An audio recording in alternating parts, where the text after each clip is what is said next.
buyer, especially if you're thinking about moving to Dallas. You're probably wondering if you're ever going to find the home you want, for the price you want, in the location you want, when you want. That's the hard part, right? Well, in this show, we're going to talk about what's going on in the Dallas real estate market. We're going to show you how we can do exactly that. So stay tuned because we're going to get started. Like now. If I can ever find the button that I'm trying to push. We're going to go ahead and roll forward.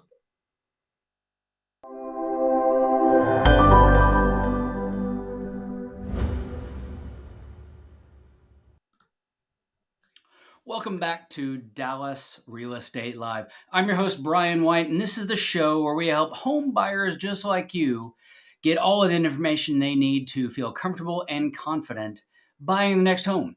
So whether you're moving to Dallas or you're happy that you're already here, we'll help you every step along the way. Like I said before, I am your host, Brian White, and I'm your local real estate expert. I've been in the area for, forever now. I grew up in going to school in Grapevine and have been here just about every minute I could since. So please stay with us. My wife and I have a real estate team here, and we love serving folks in the area. So if you haven't already, hit that subscribe button. We got a lot going on, and we would love to see you join us next week as well. So before we get too much farther in, I just have a question for you. I'm curious for the folks that have joined us, are you planning to buy a home in 2022? So you're watching the show. You're probably trying to learn a little bit more about the real estate market in Dallas. So what are your plans? Are you staying put? Are you remodeling? Or are you maybe thinking about a move in 2022? Let us know. Drop your answer in the comments. I do want to say, hey, to folks that are joining us. We got folks from LinkedIn, Facebook, and YouTube. Wherever you're from, we're just glad you're here. If you're new to the show, drop new into the chat because I would love to welcome you and say hi. Hello. Okay, so the stuff that we're talking about today, we got a lot going on. We have a lot going on the show. So we're going to talk about what's going on in the real estate market.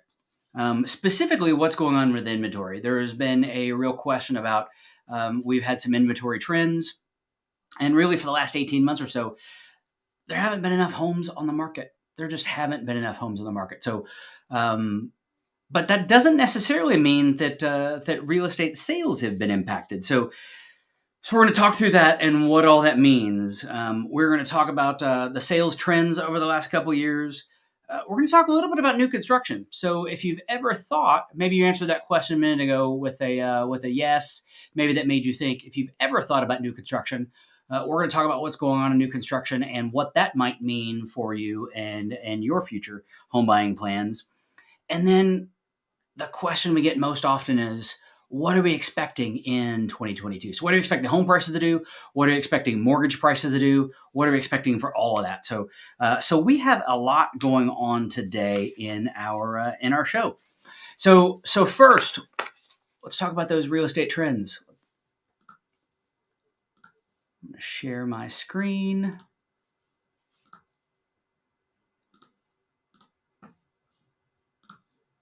And make sure that's showing up. Okay, look at that. So what I'm showing you here is the home for sale. So the amount of inventory available for sale in Dallas for the last 3 years. And what you can see is from the left, right, there's a seasonal uptick. So we have more homes listed in the summer than any other time of the year. And then since the peak, which is about, well, actually the peak would have been in the end of 19, we've seen a pretty steady inventory decline. We started to see things coming back up in 2020, and then they've been going down ever since. Well, the encouraging sign, the thing that should give everybody hope, is at the March of 21 was kind of our bottom. And every month since then, we're starting to see inventory come back. So we saw the normal increase that we would every year in the spring, about March, April timeframe, we start seeing more homes list. People are trying to plan for their kids to be out of school. They're trying to plan in the summer months where it's easier to move.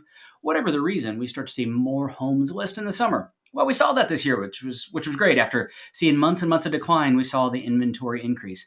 And we just started to see it increase steadily all the way until July when we peaked. And then we start seeing the inventory trail off towards the latter part of the year. That's not that different than most years. So, like if we look back to 19, so pre-COVID, we saw inventory peak July, August. It was about the same, and then it starts to taper off. In 18, we see it peak in looks like August, September, and then it taper off. So not unusual that we saw that this year. What's unusual though is it's actually good news that we're seeing the inventory increase year over year. So let's see. So that's for Dallas, Fort Worth overall. Let's look at what is going on in a couple of specific areas. Yep. Looks like Prosper is seeing exactly the same kind of trend. What about Flower Mound? Flower Mound's a big booming area. Flower Mound saw a pretty significant spike. Right, their bottom got pretty low. They saw a pretty significant spike, and then after August, we're seeing this trail off. Flower Mound's an interesting story. I looked at these numbers just this morning, and in the last 7 days, there were only 7 new homes listed in Flower Mound. So only 7 homes that were new to the market in the last week. 30 homes went under contract. 30 homes went under contract. So that's more than 4 times the number of homes listed that actually sold and closed. So I'll talk a little bit more about this. Just because inventory is tight doesn't mean that there are not a lot of home sales. That's the thing that most people don't understand. Tight inventory does not mean that there aren't a lot of homes selling. All right, so I'm going to go back and let's look at what about Northlake is another. There's some great neighborhoods in Northlake. There's Canyon Falls, there's Harvest, there's the Ridge at Northlake, there's Pecan Square. There's a lot of new construction going on there, but still, there are a lot of homes for sale as well. So you can see here the bottom was actually May of last year, May of 21, and then we're seeing that increase throughout the summer, and even kind of flatten off August and September. So the things started to peak, started to increase, inventory started to increase a little bit later this year, but it also then carried into later in the season. So we are seeing more inventory. We are seeing inventory starting to increase and have been seeing that pretty consistently throughout the year. So let's talk about, as I mentioned, I alluded to it just a minute ago, that just because there's not a lot of inventory doesn't mean that there aren't homes selling. Doesn't mean that homes aren't selling on the market. So I'm going to go back to the overall Dallas numbers, and I know this is a little bit of an ugly chart. It's up and down. It's back to that cyclical thing that I was talking about before. But what we can see is that at the end of every year, the number of sales drops. But in October of this year in Dallas, we sold just over 10,000 homes, 10,250. So let's look at last year. Well, so it's just a little less than October of last year. And last year was like the biggest sales year ever. Last year was like booming. So, okay, we're a little less than that. That's okay. That's not bad. We're actually more. Dallas sold more homes in October of 21 than 19, and a lot more in October of 2018. So when we think about the overall health of the market, again, just because there's not inventory doesn't mean that there aren't homes selling. So how does that happen? Well, homes are not staying on the market very long. So whereas before, in a market where maybe a home is on the market for 3 months, well, a new home lists and some people go see it, but because there are another 10, 20 homes that meet their criteria, they think about it for a couple of days. They go home, they think about it, it sits in the market for another week, and then that next week, a few more homes hit the market, so they look at those. And over the course of 90 days, quite a few homes list, and then homes have a tendency to linger on the market a little bit longer. That's when days on the market is in the 60 to 90 day time frame. Well, in this market, what we're seeing is that days on market is in single digits. Most of the time when we're listing a home, we're listing it on Thursday or Friday, and it's under contract on Monday.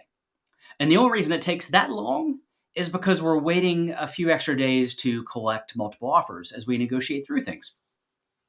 So there's actually plenty of homes available for sale. Lots and lots of homes are selling.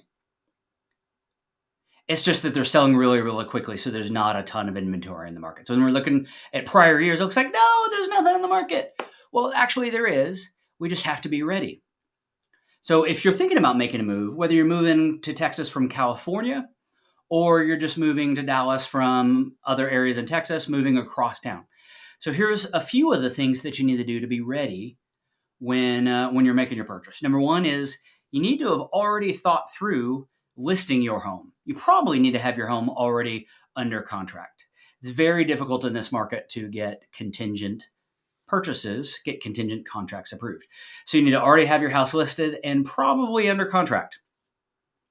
The second thing is you need to make sure that you got your pre-approval squared away. So you need to have already talked to your lender. You need to have provided them all the documentation. Best case scenario, we're not talking about just a pre-qualification, right? It's not just a, hey, they did my credit score, but it's actually you provided your tax documents, your W-2s, all of that stuff so they can make sure they got you all the way through the process. The more confidence, the more meat your mortgage lender can put on the bone relative to your qualification, the better that's going to work for you when the time's right for you to buy your home. Lender's going to talk to the listing agent, and that's going to help them just give a lot more confidence to the agent on the other end of the deal, and it's going to help you get your deal. So the first thing is you need to have your house on the market, if not already under contract. The second thing is you need to get pre-approved. And the third thing is you need to be working with an agent well in advance of when you're ready to buy your home, right? You need to be having conversations. We need to be looking for what's just the right thing. So when it hits the market, we want to be aware and we want to be watching for it. So we're all on the same page when that happens. Okay, so far we've talked about inventory and how inventory is increasing in Dallas, and that's good news. We've talked about how sales. There's actually plenty of sales happening. So homes are just rotating through, and we've talked about what you could do to be ready when homes hit on the market. Let's talk about new construction and why new construction might be a great option for you. First of all, a study just came out from a company called Knock. And Knock did a study that's saying that Dallas-Fort Worth is one of the most affordable cities in the country.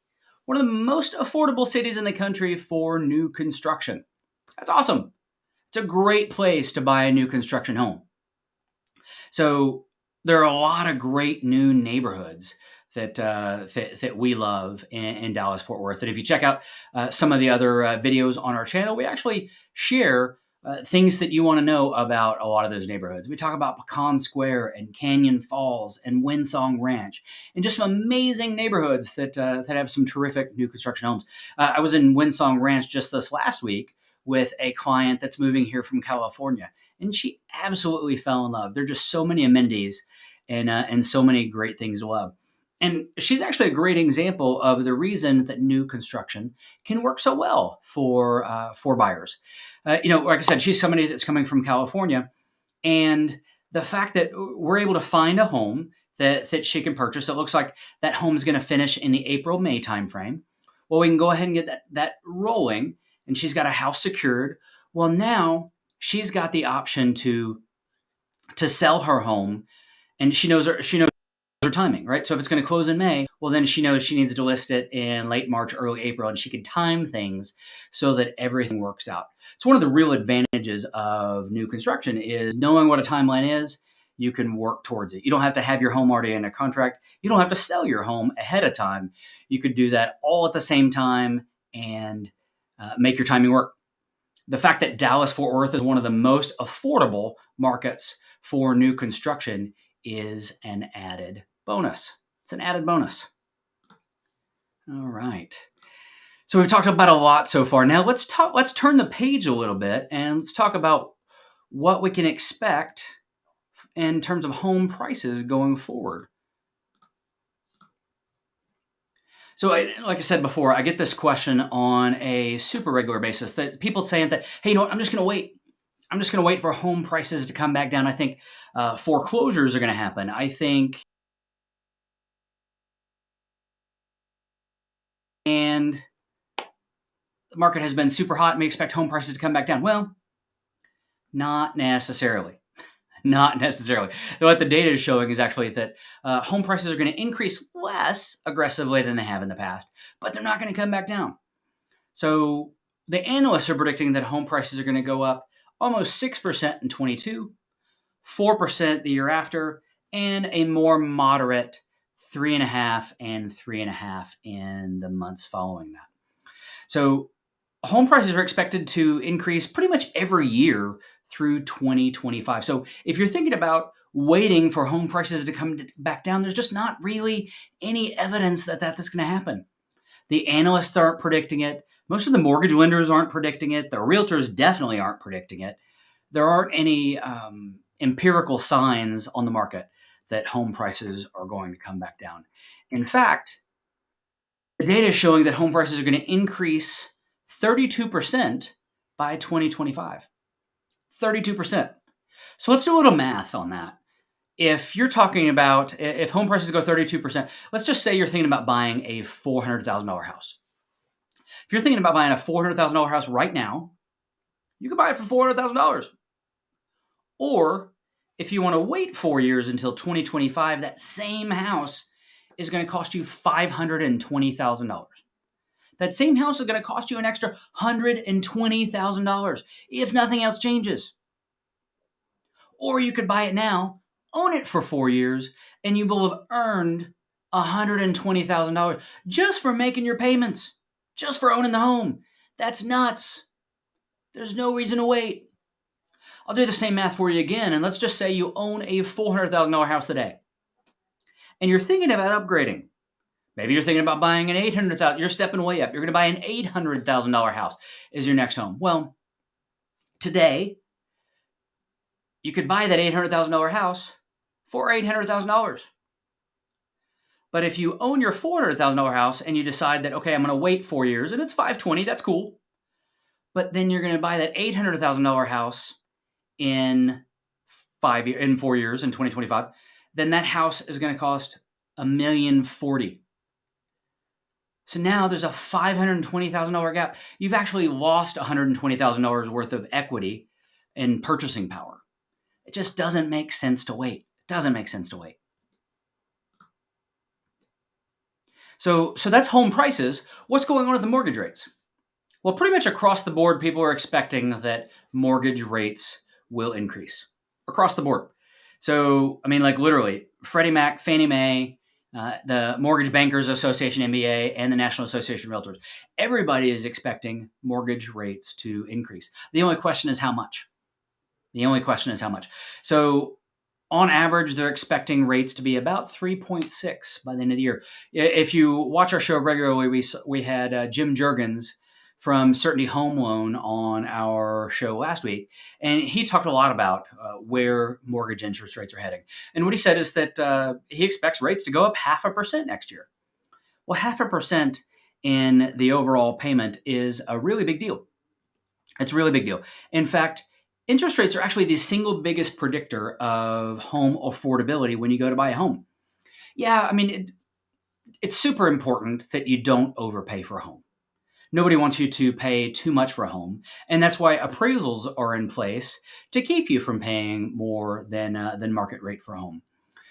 But the reality is that even if home prices go up a little, but rates stay low, then homes will still continue to be very affordable. If the flip side is true and home prices stay the same, but rates go up, then that's a much bigger hit to the affordability of that home. So let's look at some real world examples here. What you can see in the bottom left-hand corner is if you buy a $400,000 house at this 2 3/4 rate. Now this ship has sailed. I don't think you can still get this rate. We're up in the low threes now, but for the argument, 2 3/4, you could buy a $400,000 house with a $1,600 payment. Well, with rates just at 1 point higher, up at 3.75, you got to go all the way down to a $360,000 home to keep your payment. Actually, your payment is still a good bit higher than that. So what that says is, I did not share that, did I? I'm going to go back and make sure I'm showing that to you. All right, so here at 2.75.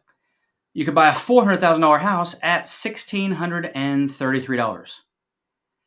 That if the rate goes up a point to 3.75, then you've got to drop your purchasing power drops 10%. A 1% increase in interest rate drops your purchasing power by 10%. That's a huge impact to your numbers. So let's put those things together, right? So I talked about what happens if home prices go up.